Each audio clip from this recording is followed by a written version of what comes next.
বাংলাদেশে এই প্রথমবার পাওয়া যাচ্ছে বোম্বাই খিচুড়ি এবং সেটা বিক্রি করতেছে মিরপুরের সুমিয়া বিরিয়ানি হাউস। প্রতিদিন এখানে বিক্রি হয় 100 থেকে 150 কেজি চাউলের খিচুড়ি।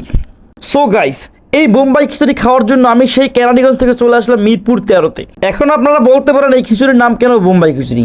সেটার কারণ হলো এই খিচুড়ির রান্নাতে আনলিমিটেড বোম্বাই মরিচ ব্যবহার করা হয়। তাদের এই খিচুড়ির রান্নার স্টাইলটা সম্পূর্ণ আলাদা, একদম আপনার সামনে পেয়ে রান্না হবে এবং গরম গরম পরিবেশন করা হবে। কিভাবে বিভিন্ন ধাপে ধাপে এই খিচুড়িটা রান্না করা হয় এবং আপনার চোখের সামনে রান্না করা খিচুড়ি আপনি উপভোগ করতে পারবেন। শুধু মিরপুরের আশেপাশে না, দূর দূরান্ত থেকে লোকজন আসে শুধুমাত্র এই বোম্বাই খিচুড়ি খাওয়ার জন্য। এবং এই সুমাইয়া বিরিয়ানি হাউসের খিচুড়ি কিন্তু খুবই সস্তা। আপনি মাত্র 60 টাকায় পাবেন 1 প্লেট বোম্বাই খিচুড়ি, সাথে ডিম এবং আনলিমিটেড ভর্তা। তারপর আপনি যদি 30 টাকা অ্যাড করেন তাহলে পাবেন খিচুড়ি, চিকেন এবং আনলিমিটেড ভর্তা।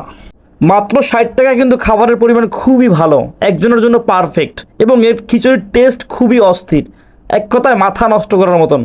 আমি 100% চ্যালেঞ্জ দিয়ে বলতে পারি এরকম ফ্লেভারের ডিফারেন্ট খিচুড়ি আপনি বাংলাদেশে অন্য কোথাও খাননি। এরকম মজাদার ডিফারেন্ট বোম্বাই খিচুড়ির টেস্ট নিতে হলে অবশ্যই আপনাকে আসতে হবে মিরপুর 13 সুমাইয়া বিরিয়ানি হাউসে। এবং আপনি চাইলে কমেন্টস করে জানিয়ে দিতে পারেন খিচুড়ি আপনার কতটা ভালো লাগে। যাই হোক, আজকের ভিডিওটা এখানে শেষ করছি, দেখা হবে আবার নতুন কোনো ভিডিওতে। আর একটা কথা, আপনার এলাকায় যদি এরকম হিডেন কোনো ফুড থাকে তাহলে অবশ্যই কমেন্টস করে জানিয়ে দিবেন, ভালো লাগলে আমি অবশ্যই যাবো ট্রাই করার জন্য।